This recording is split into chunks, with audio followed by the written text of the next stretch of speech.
Real Secretario de Estado del Vaticano, Pietro Parolin, dice que reconocer a los países el derecho a la guerra preventiva según criterios propios pone en riesgo al mundo entero. Al sexto día de la guerra entre Estados Unidos e Israel contra Irán, suman ya más de 1.000 muertos, 5.000 heridos, con un desplazamiento masivo de civiles. Un complejo de apartamentos construido por los Caballeros de Colón en Erbil, en Irak, es atacado por un dron. Una evacuación previa evitó víctimas mortales. El arzobispo de Erbil en Irak, Monseñor Bashar Guarda, nos cuenta sobre las preocupaciones para la minoría cristiana en ese país si el conflicto se expande en el Medio Oriente. Candidatos a Congreso en Colombia cierran sus campañas electorales antes de las elecciones de este domingo. Presentamos desafíos en la legislación a favor de la vida y la familia. Hola Natalie, un gusto estar contigo. También contigo, Eddie, como siempre, con nuestros televidentes desde los estudios en Lima, Perú. Gracias por acompañarnos en EWTN Noticias. Soy Eddie Rodríguez Morel. Bienvenidos, yo soy Natalie Paredes. En la fiesta de San Adrián Mártir empezamos las noticias desde el Vaticano con el cardenal secretario de Estado Pietro Parolin en una reciente entrevista a Vatican News sobre la guerra en Medio Oriente. Sostiene que la paz y la seguridad deben cultivarse y buscarse a través de la diplomacia, especialmente la de los organismos multilaterales. Afirma que sobre las causas de una guerra es complejo determinar quién tiene razón y quién no, pero lo que sí es seguro es que siempre habrá víctimas y destrucción. Indicó que la Carta de la ONU establece que la fuerza debe usarse solo en última y gravísima instancia, después de haber agotado el diálogo político y diplomático. Manifestó que si se reconociera a los estados el derecho a la guerra preventiva, según criterios propios y sin un marco jurídico supranacional, el mundo entero correría el riesgo de verse envuelto en llamas. Dijo que es preocupante la convicción de que la paz solo puede nacer después de que el enemigo haya sido aniquilado. En el sexto día de la guerra entre Estados Unidos e Israel contra Irán en busca del desarme nuclear y un cambio de régimen, le contamos lo último. A 1.230 se elevó el número de muertos en Irán por los ataques de Israel y Estados Unidos a casi una semana del conflicto, según la Fundación de los Mártires y Asuntos de los Veteranos de Irán, mientras que la agencia de noticias activistas de derechos humanos con sede en Estados Unidos reporta más de 1.000 fallecidos, además de alrededor de 5.000 civiles heridos. Este jueves, cortinas de humo se elevaron en Teherán por ataques aéreos estadounidenses e israelíes, luego de que Irán atacara con misiles las bases de ambos países en el Golfo Pérsico. El ejército israelí dijo que comenzó nuevos ataques contra Hezbollah, aliado de Irán en el Líbano. Al menos 8 muertos según el Ministerio de Salud del Líbano. Decenas de familias libanesas se ven obligadas a dormir en las calles. La guerra me ha afectado psicológicamente. Pienso en cómo voy a volver a casa una vez que salgamos victoriosos, si Dios quiere. Cientos han quedado varados en todo Medio Oriente en medio de la guerra, con oleadas de cancelaciones de vuelos por cierres del espacio aéreo. No veo que se reanuden los vuelos desde Doha, al menos en los próximos días. Pakistaníes, surcoreanos y de otros países continúan siendo evacuados desde Irán hacia sus naciones de origen. Mientras, Azerbaiyán acusó este jueves a Irán de atacar con drones su territorio, informa Associated Press. En la víspera, el presidente del gobierno español, Pedro Sánchez, confirmó que no cooperará con la guerra en Medio Oriente. Donald Trump amenaza a España con suspender relaciones por no permitir el uso de sus bases militares para las operaciones de guerra. En rueda de prensa este miércoles, la secretaria de la Casa Blanca, Caroline Leavitt, dijo que Donald Trump lanzó la operación Furia Épica por las amenazas de Irán y su convicción de un peligro nuclear inminente, señalando que una llamada con Benjamín Netanyahu sobre el líder religioso iraní Ali Khamenei ayudó a definir el cronograma de la nación. Y en un suburbio de Erbil, capital de Irak, un complejo de departamentos construido por los Caballeros de Colón fue alcanzado en un ataque con dron este miércoles, reporta Simena, agencia de noticias en árabe de WTN. El editor jefe, Roddy Sher, con los detalles desde Erbil. Estoy en Ankao, Erbil, dentro de una pequeña capilla en el complejo de apartamentos Beato Michael McGivney, conocido localmente como Casa McGivney. La arquidiócesis caldea de Erbil afirma que este edificio fue alcanzado este miércoles alrededor de las 8 de la noche, hora local, en lo que parece haber sido un ataque con dron. Este no es solo un edificio de apartamentos. Según la arquidiócesis, ha sido hogar de trabajadores y jóvenes familias cristianas, país, incluidas familias afectadas por los años anteriores de violencia en Irak. Funcionarios de la iglesia dicen que el edificio había sido en gran parte evacuado varios días antes, porque se encuentra cerca del aeropuerto internacional de Erbil. También señalan que un convento cercano de las hijas caldeas de María Inmaculada sufrió daños. No se cree que haya habido víctimas. Hablamos anteriormente con el arzobispo Bashar Warda, quien nos dijo que ataques como este recuerdan que en tiempos de guerra, las personas marginadas suelen ser las que más sufren. También pidió al mundo recordar al pueblo iraquí en la oración, especialmente en estos momentos difíciles. En Erbil, Roddy Shear, EWTN Noticias. Y sobre la situación de la comunidad cristiana en Irak, vecina al epicentro de la guerra, escuchemos a Monseñor Bashar Warda, arzobispo de Erbil, en la región de Kurdistán, al norte de Irak, en entrevista con Verónica Dudo, presentadora de EWTN News Nightly. Su Excelencia, ¿puede decirnos cuál es la situación sobre el terreno en este momento y cómo afrontan las familias los renovados temores de violencia vinculada a Irán y sus representantes?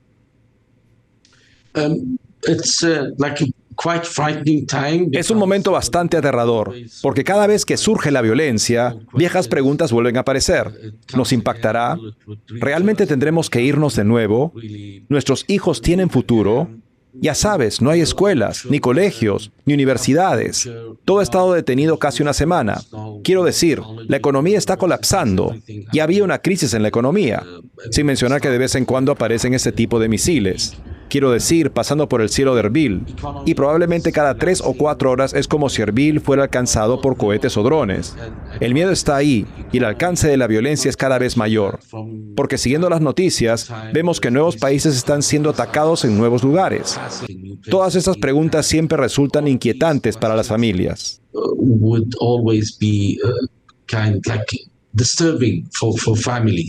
Ahora la vida efectivamente se ha detenido, como usted mencionó, y el futuro es tan desconocido a medida que aumentan las tensiones entre Irán, Israel y Estados Unidos. ¿Cuáles son sus mayores preocupaciones para la minoría cristiana de Irak, especialmente si el conflicto se expande hasta convertirse en una guerra regional más amplia? Bueno, Erbil ha sido atacado varias veces hasta ahora, y sabemos que las comunidades cristianas más grandes e iraquíes se encuentran en Erbil. Y esta podría ser también otra razón por la que los cristianos digan que no hay futuro. Probablemente veremos a algunas familias venir a nosotros y decir, mire, obispo, tratamos de quedarnos. Había lo que llamamos un compromiso de quedarse, pero parece que la región no es estable en ese sentido. Ese es mi mayor temor. Cualquier cosa que estemos intentando, contamos con sus oraciones y con todo el apoyo que podamos conseguir para realmente construir algo, para que la comunidad cristiana pueda enfrentar este tipo de guerras y conflictos que lo sacuden todo. Arzobispo Warda, tenga la seguridad de nuestras oraciones por usted y su comunidad. Muchas gracias. Gracias. Y en Europa, diversos líderes de la Iglesia denuncian la escalada de violencia en Oriente Medio y lanzan un urgente llamado a la paz, reporta Ciprensa. El presidente de la Comisión de los Episcopados de la Unión Europea, Monseñor Mariano Crociata, advierte que la lógica de la venganza corre el riesgo de alimentar una espiral de violencia, poniendo en peligro la estabilidad regional y global, pudiendo conducir a una tragedia de proporciones inmensas. La Conferencia Episcopal Irlandesa denuncia que ningún líder político tiene la autoridad para desatar la guerra a su antojo, mientras que la Unión Internacional de Superiores Generales, que representa a más de 1.900 congregaciones de mujeres religiosas consagradas en el mundo, convoca para este viernes 6 de marzo un momento de oración internacional por las víctimas y el cese de la violencia. Por otro lado, este domingo 8 de marzo, Colombia elige su nuevo Congreso. Más de 41 millones de electores elegirán senadores y representantes a la Cámara en unos comicios que no solo definirán el nuevo mapa político del país, sino que pondrán a prueba la defensa de la vida, la familia y la libertad religiosa. Nuestra corresponsal Lida Lozada informa.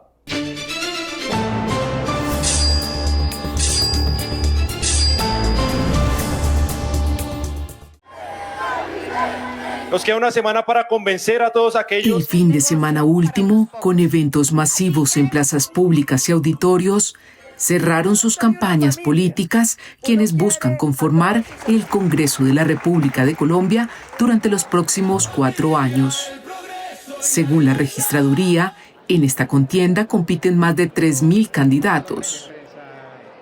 Más de 41 millones de colombianos están habilitados para elegir el próximo domingo 8 de marzo a quienes ocuparán 284 curules, 108 en el Senado y 176 en la Cámara de Representantes.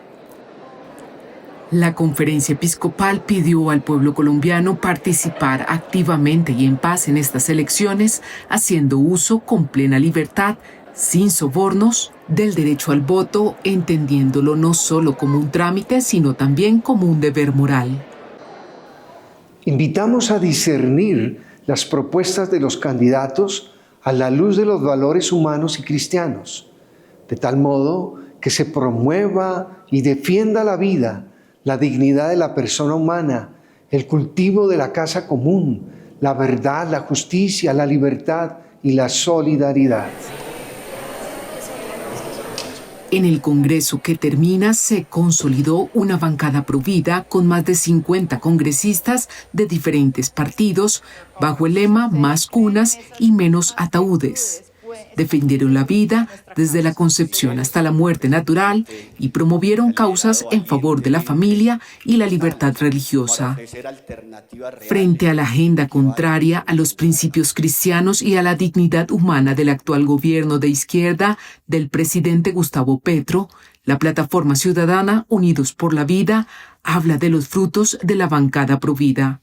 Gracias a este compromiso por la vida, se ha formado, un esfuerzo muy grande de esta bancada provida para hundir cerca de 100 proyectos de ley de aborto, 40 o 50 de eutanasia, 3 proyectos de hormonización y cambio de género en niños. En fin, ha sido un trabajo muy importante. El representante a la Cámara, Luis Miguel López, también integró este grupo. Ahora va por la reelección. Afirma que lograron tumbar varias iniciativas que querían socavar la libertad de los padres para educar a sus hijos. Imagínense que el ministro Guillermo Alfonso de Salud un día dijo que los hijos no eran de los padres, sino que eran del Estado. Le hicimos control político en el Congreso de la República y le dijimos que se tenía que retractar. Y se retractó, porque los hijos son de los padres según la Constitución. ¿Por qué nos metimos allá? Porque nos quieren quitar a nuestros hijos. Hay unas ideologías que dicen que los hijos son del Estado y no de los padres. ¿Qué tal? Y los hijos los educamos nosotros y los sacamos adelante nosotros. Y por eso nos llamamos Unión Familia y vamos a defender nuestros hijos. La organización Unidos por la Vida ha identificado a los aspirantes que llevarán causas similares de ser elegidos en el nuevo Congreso. Son 51 candidatos, 40 aspiran a la Cámara de Representantes por 14 departamentos del país y la circunscripción internacional, mientras que 11 buscarán llegar al Senado. Uno de ellos es Mauricio Giraldo. También buscará la reelección con una curul en el Senado. Habla de los retos que tendrían en la nueva legislatura. Queremos presentar una ley que se llama Cultura Familiar, que todo lo que se haga desde la institucionalidad del gobierno sea para proteger, custodiar, asistir, ayudar, acompañar, conservar a todas las familias. También presentaremos una ley que se llama Cero Impunidad con los abusadores de menores de edad. Es imposible que estos abusadores, estas personas estén en las calles, deben estar pagando allá en las cárceles. En medio de estas elecciones, la Iglesia en Colombia presentó una guía práctica para saber cómo votar con conciencia cristiana. No para decir por quién votar, sino para recordar algo fundamental. La fe y la vida son inseparables. Tenemos en esta cartilla los mandamientos ciudadanos: vencer la indiferencia participando, buscar la verdad informándonos y ser coherentes con nuestro testimonio. Participar en política desde el Evangelio es una obra misericordia moderna. Votar con conciencia, votar pensando en el último, en el que no tiene voz. Acojamos la invitación de la Iglesia a vivir una fe que se compromete con la historia. Tenemos que pensar en los demás. Por eso cuando nos acercamos a las urnas para votar, para elegir, tenemos que hacerlo desde la inteligencia espiritual, es decir, desde un razonamiento justo y claro, pero un razonamiento que pasa a través del corazón en la oración. Esta semana, la Misión de Observación Electoral advirtió que 185 municipios estarían en riesgo de participación democrática por factores asociados al fraude electoral, específicamente la compra de votos y a la violencia. A esto se suma la ola invernal que ha afectado la logística en diferentes puestos de votación. En Colombia, Lida Lozada, EWTN Noticias.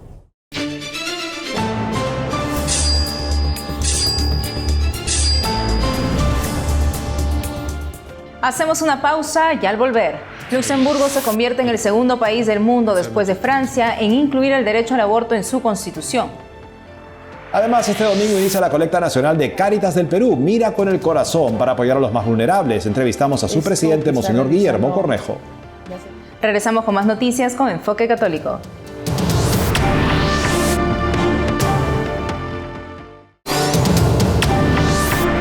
En Luxemburgo, un pequeño país europeo, el Parlamento aprobó incluir la libertad de abortar en la Constitución, convirtiéndose en el segundo país del mundo en hacerlo tras Francia en 2024, reporta Infocatólica. El 1 de marzo, con 48 votos a favor de entre los 60 que componen la Cámara de Diputados, la única que rige el Congreso de este país, aprobaron la reforma impulsada por el partido de izquierda Die Linke. Se reemplaza el concepto de derecho por libertad, garantizando la legalidad del aborto hasta las 12 semanas de embarazo. El año pasado, el cardenal Jean-Claude Hollerich, arzobispo de Luxemburgo, advirtió que constitucionalizar el aborto marcaría un día triste para el país, ya que al ser legal e incluirlo en la Constitución impondría una visión a toda la población y podría dar a la democracia liberal rasgos de un sistema totalitario al forzar a los ciudadanos disidentes a aceptar esa postura.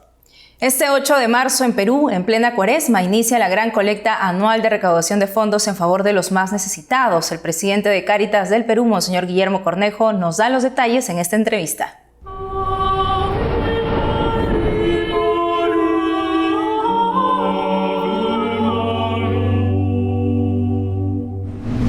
Monseñor Guillermo Cornejo, gracias por habernos recibido aquí. Estamos muy contentos de poder estar con usted. Monseñor, descríbanos primero cuál es la situación actual del Perú, del país en general, por la cual se está realizando la colecta de Cáritas este año. Yo lo siento, el Perú en una situación un poquito difícil, pero no hay que preocupar a las personas porque hay que fortalecer la esperanza. Yo veo que hay momentos en que no sabemos bien qué pasará después, pero confiamos en que las cosas vamos a salir adelante. Todos los peruanos tenemos que unirnos. Ahora, esto que está realizando ya sería su cuarta, pero en realidad la tercera y la cuarta están juntas porque hemos cambiado la fecha. Siempre se hacía en noviembre por el Día de los Pobres y ahora se va a hacer en Cuaresma, antes de la Semana Santa. Y me parece que es un tiempo en que Cáritas del Perú quiere demostrar unidad, quiere demostrar comunión, quiere demostrar fraternidad, quiere demostrar que estamos unidos los peruanos y que guardamos un perfil bajo, queremos ayudar. Esta colecta nacional, que su día central va a ser el 8 de marzo hasta el 30 de abril, esta colecta justamente busca ayudar a todas las jurisdicciones que han colaborado, se distribuye, y también ayudar a las jurisdicciones que están pasando momentos dificilísimos, desgracias, como las que están pasando algunas jurisdicciones en estos momentos en nuestro país. ¿Hay alguna cifra de recaudación del año pasado que se tenga presente y de este año a cuál se quiere alcanzar? La cifra del año pasado, preferimos no decir, creo que lo que pasa es que es en noviembre, fue a fines de noviembre, fue en la quincena de noviembre, que se realizó el Día Central y hemos estado recibiendo. Ya hay muchas jurisdicciones que han compartido generosamente y todo, y sabemos bien que todavía hay algunas jurisdicciones que faltan entregar, y entonces vamos viendo, porque sí hay una pequeña demora, porque la Navidad, el Año Nuevo, las congregaciones que tienen retiros, nosotros los obispos nos hemos ido a Límina, entonces son procesos, pero sí la situación está muy favorable. Ya, ahora, ¿cuánto nos hemos propuesto para este año? Siempre desde el año pasado nos estamos proponiendo alcanzar el 1.000.000 para poder ayudar. Imagínate, porque esta idea es ayudar a las jurisdicciones que siempre colaboran, que están trabajando duro por esta colecta, y también apoyar a las jurisdicciones que están pasando situaciones muy difíciles. Entonces sí se necesita una tranquilidad de poder recaudar lo más que podamos. Todavía no hemos llegado al 1.000.000, pero tenemos fe, porque las colectas tú sabes que es un proceso. Seguro que así va a ser, Monseñor. Y Cáritas trabaja con diversos proyectos, ¿no? Bueno, estamos hablando de la colecta, también hay trabajo con los migrantes, hay trabajo también con los productores. ¿Hay algún caso de éxito que nos pueda comentar? Hay proyectos muy interesantes con los productores, hay proyectos muy interesantes con los adultos mayores, hay proyectos muy interesantes con las personas con discapacidad, la inclusión, y la verdad que hay muy buena respuesta. Nosotros el año pasado estuvimos con el secretario general y el gerente Juan, estuvimos recorriendo lugares del Perú y tuvimos la gracia de estar en Arequipa, en Tacna y Moquegua, en Trujillo, en la zona de la selva, sobre todo estuvimos en Madre de Dios, y ahí vimos muy buenas respuestas. Por ejemplo, en Tacna, en Arequipa y en Tacna, Moquegua, tuvimos la posibilidad de ver toda esta respuesta en el agro. Fuimos a lugares donde había muy buen cultivo y donde se cultivaba realmente para beneficio de nuestro pueblo. Y también tuvimos con adultos mayores, vimos todo ese proceso, y luego también vimos el gran trabajo que se está realizando en el adulto mayor y en los niños con discapacidad. Como niñitos con discapacidad terminan en los primeros puestos, empiezan una carrera que a ellos les agrade y que también esté dentro de sus posibilidades, con el apoyo de su mamá, de su papá, o sea, cómo van saliendo adelante. Y no somos nosotros los que transformamos la vida. A veces dicen, gracias por transformar mi vida. En realidad el que la transforma la vida es Dios, pero los de Cáritas somos unos humildes instrumentos para poder ayudar. Monseñor, los proyectos de Cáritas muchas veces suplen la ausencia del Estado en diversas regiones, ¿no?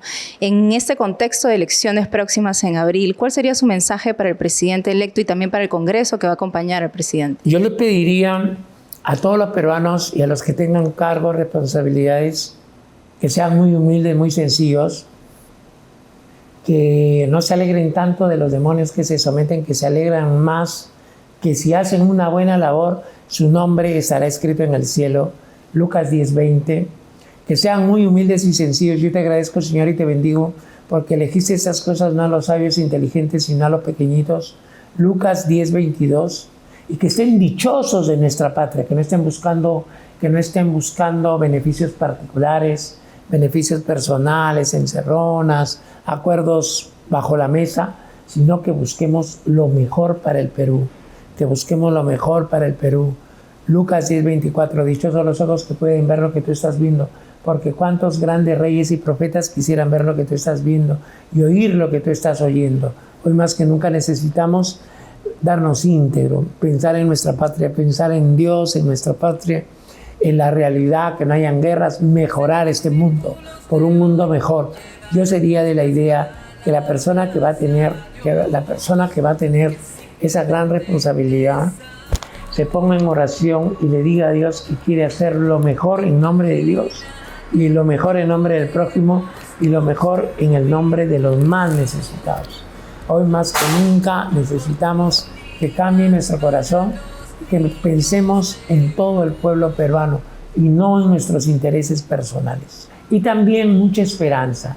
El que gobierna no tiene que estar peleándose, retirando la palabra a los periodistas, maltratando a la gente, haciendo cosas raras en las noches. No, nosotros no estamos para eso, estamos para dar esperanza. El Papa Francisco y nuestro Papa León nos invitan constantemente a dar esperanza, esperanza. Tenemos que llevar esperanza, no nervios, preocupaciones, dificultades, tensiones, sino esperanza.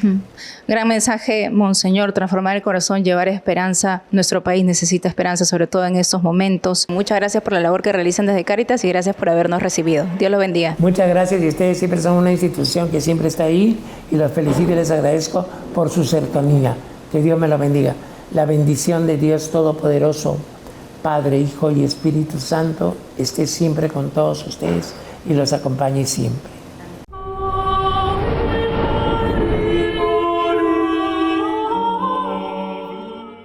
Y Llevamos la atención al Vaticano, donde se prevé que para la Semana Santa estarán culminadas las obras de mantenimiento del fresco del juicio final de Miguel Ángel en la Capilla Sixtina. Nuestra corresponsal Paola Flynn nos cuenta más. Con gran expectación y entusiasmo, ya han iniciado los trabajos para preservar el color de la obra maestra de Miguel Ángel, el juicio final en la Capilla Sixtina. Los preparativos para el proyecto comenzaron en 2024, cuando se llevó a cabo una inspección completa del fresco.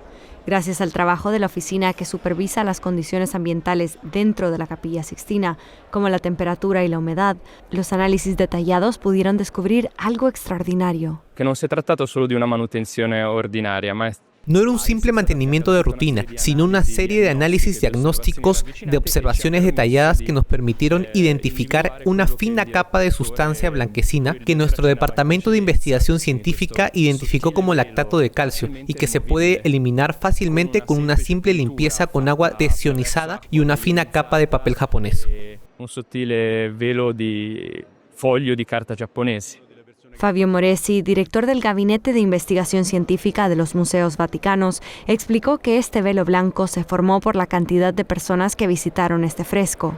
La explicación es la transpiración. La explicación es la transpiración. La transpiración ha aumentado en los últimos años debido al cambio climático. Al transpirar, producimos ácido láctico y lamentablemente el 97% del ácido láctico se fija en el carbonato cálcico, en el calcio libre y forma lactato cálcico. Los trabajos de mantenimiento se producen poco más de 30 años después de la llamada restauración del siglo, en la que se revelaron los brillantes colores de la obra maestra de Miguel Ángel. Lo estoy viendo de nuevo después de 30 años porque participé en la restauración del juicio final hace 30 años. Lo vi pasar de oscuro a color y ahora lo he visto pasar de blanqueado a color de nuevo. El impacto emocional es enorme. Es abrumador porque hay que imaginar que durante 30 años no hemos retocado físicamente el juicio final, ya que es inaccesible con los sistemas que utilizamos normalmente para otras pinturas. Así que después de 30 años, habiendo empezado a los 30 y ahora a los 60, te encuentras trabajando de nuevo en las mismas superficies. Da 30 anni che avevo a 60 adesso, a ritoccare le stesse superfici. Durante los 3 meses de duración de los trabajos, los restauradores operarán detrás de una reproducción en alta definición de la imagen y la capilla permanecerá abierta para fieles y visitantes. Está previsto que las obras concluyan antes de la llegada de Semana Santa. Este extraordinario mantenimiento permitirá que las generaciones venideras sigan disfrutando de una de las obras de arte más importantes del mundo. Siempre es muy importante seguir con nuestra misión, que es preservar y compartir. Y queremos preservar nuestro patrimonio, que no es nuestro. Es el patrimonio del Santo Padre, es el patrimonio de la Santa Sede. Y es un patrimonio universal y mundial que debemos compartir. En Roma, Paola Flynn, EWTN Noticias. Amigos, hemos llegado al final del programa. Gracias por habernos acompañado hasta aquí. Saben que pueden seguirnos en las redes sociales, también de lunes a viernes a las 12 del mediodía, hora de Miami, en Radio Católica Mundial y su programa Más que Noticias con un servidor. Hasta entonces.